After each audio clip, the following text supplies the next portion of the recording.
Hello, everybody. So recently, I got commissioned by one of my friends to do a character sheet for them, and I thought that this would be actually a really great opportunity to show you the process that I have when I'm doing a commission or art for someone else, and also show off the commission that I did for them. So let's get started. So what this person had told me that they wanted was a bust and a full gear shot. So what I started with doing before doing anything else was trying to lay out everything how I would want it, and also figure out what the body type would look like for this character and make it fit into the layout. I really just wanted it to be cohesive and look like visually appealing in a way that wasn't too cluttered or anything and pretty simple. So what I went with was also a pretty simple layout, but I still think it looked really good for what I was going for. Also, might I add that I am super grateful to this friend because they gave me an entire Google Doc full of descriptors and a little bit of personality and also a bunch of little reference images. It was absolutely perfect and so helpful when working on this. Super appreciate that. So after doing my layout, I started going over my rough sketch with a more refined and detailed sketch so I could get what things were to look like a little bit better, more detail, and then so I could send it off and ask if there was any changes that needed to be made. And I actually think that this is a really important part when doing commissions, is asking the person that's commissioning you, hey, what do you think of this? Hey, how does this look? Is this what you thought of when you were describing this? Because there are some things that are just like, oh, well, when I think this, the other person might think this. For example, when I read the description, it said medium length hair, and when I think of medium length hair, I think of hair that is right above the shoulder or even a little bit past it. And when I sent it to him and asked, he said he actually was thinking of hair that kind of goes a little bit past the ears. And I was like, oh my god, that makes so much more sense, because when you look up medium length hair for specifically masculine haircuts, that's what comes up. And I thought that made a lot of sense, so I went back and I fixed it. And he also requested that I make the face a little whiter, and I did that as well. A lot of what commissioning is, at least for me, is adjusting to make sure that the person is happy. Though sometimes I can go a little far and just keep adjusting until I don't even know what's happening anymore, which is kind of what I did with the face. I did a lot of adjusting from the original sketch, and then kind of just kept doing it, and then I was like, I need to take a break so I can see clearly. So after taking a break, I did come back and just continue to fidget with the sketch and see how everything was looking and if I liked how stuff was looking.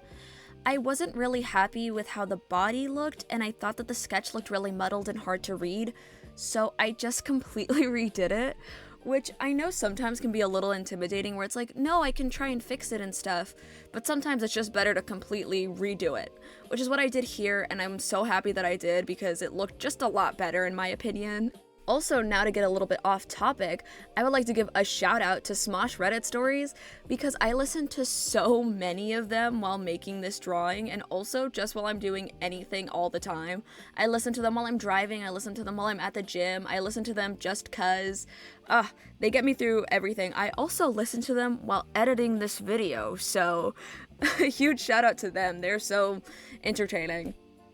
Anyways, after some more finagling with the sketch, I finally was able to move on to line art, which is always one of the most intimidating parts to me, because it just feels like once you remove the messiness of the sketch and finally see the clean line art, you can see a lot of the mistakes more, and it just means more adjusting, which sometimes you just gotta deal with.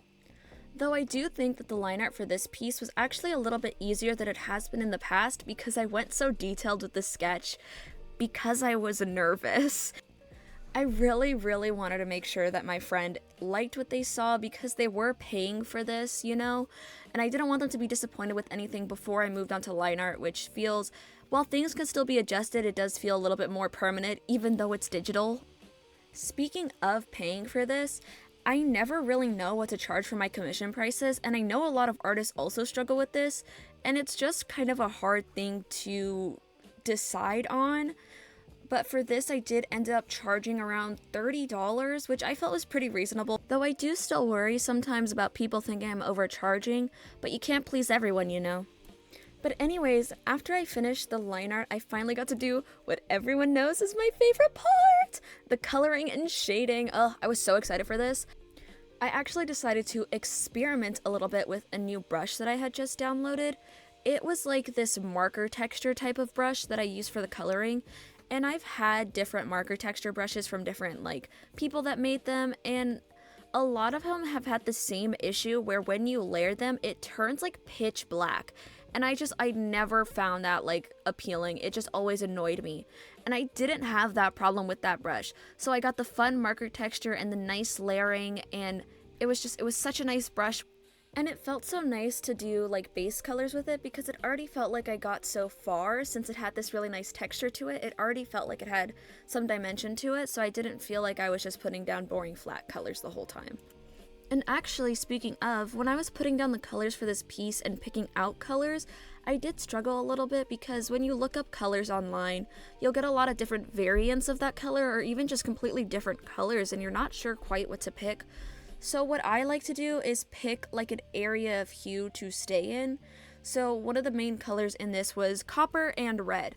And when it came to the red, I love working with red so much. They're just such a fun color and it's my personal favorite color. So I wanted to add a couple different shades of it to make sure that they stood out, especially on the layers of fabric. And obviously I think copper goes really well with red since it has a nice red undertone. So when picking out the ash grays and stuff, I tried to keep it as nice and red toned as I could. And before I started shading, I actually sent off the base colors to my friend to ask if he wanted me to change any of the colors and stuff. And the only critique that he really had was that he wanted the hair to look a little lighter. So I decided to actually fix that when I was doing the highlighting instead of just making it a completely lighter color, because the way that I color and shade makes the hair look lighter automatically. So I wanted to go through that first before fixing it if he didn't like it at the end. And actually, when I was doing the shading and rendering, I had a really fun time with the metals of the copper, but a not so fun time with the glass of the chest plate. So the chest plate is supposed to be glass because this person is a glass keeper. And I thought that was a really cool concept, but I've never rendered glass before. And when I told my friend this, they said it's completely okay as long as it kind of gets the point across.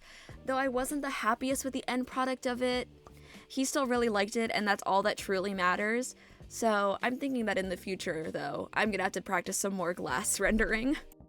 And honestly, aside from the glass, the most time-consuming part was just shading the entirety of the outfit, which is what I decided to do first, because it can get a little bit tedious, especially with fabrics and glass, which again, I'm so inexperienced with, and I do need to get more practice on that. Also, as you can see right now, I'm adding a bit of pattern to some pieces of the fabric because that's what my friend asked for to make it stand out a bit more, and I actually did struggle a little bit with getting it to look just right because I didn't know if they wanted it to look completely straight lines or a little bit more organic. So I went for what I personally would pick, which is a little bit more organic looking lines and stuff, but what still looks like a pretty decent pattern. So I liked how it came out, and I think that they did too, so success there. So after adding some final details to the fabric, I finally moved on to the hair, which was the quickest part of all of the shading and rendering I did. It was relatively simple because I wanted to go with a more blocky style, and also because my ultimate goal to lighten it up was really easy to do. It was just adding a lot of highlights, so it went pretty fast. And after that, I moved on to the skin, which I was a little bit worried about because I was worried that I wouldn't be able to make it look lively or with enough depth. But with the texture of the brush, it really brought it to life like almost automatically. It didn't take too much work. And also, I just had a lot of fun sculpting it, so a lot of my worries immediately like faded away with the shading of the skin. And honestly, I really, really love the texture that the brush gave it, so I am probably going to be using this almost all the time when I'm shading skin from now on because I think it just looks really, really good, and I hope you guys think the same. But anyways, after adding like the final bits of shading and also the final highlights, I ended up changing the background color because I thought it looked really pink and it just didn't complement it as well, so I made it a lot duller, which I think was a better choice, but I'm not too sure on that. But it wasn't a complaint, so it must be okay. And one of the last things that I did was just write his name down and remove the last name box because it turns out the character didn't have a last name, so I didn't need it. And that was really it. I had a really fun time doing this commission, and I'm really glad that my friend ended up liking it. And I really hope you guys like it too, and I hope you like this video. See y'all next time!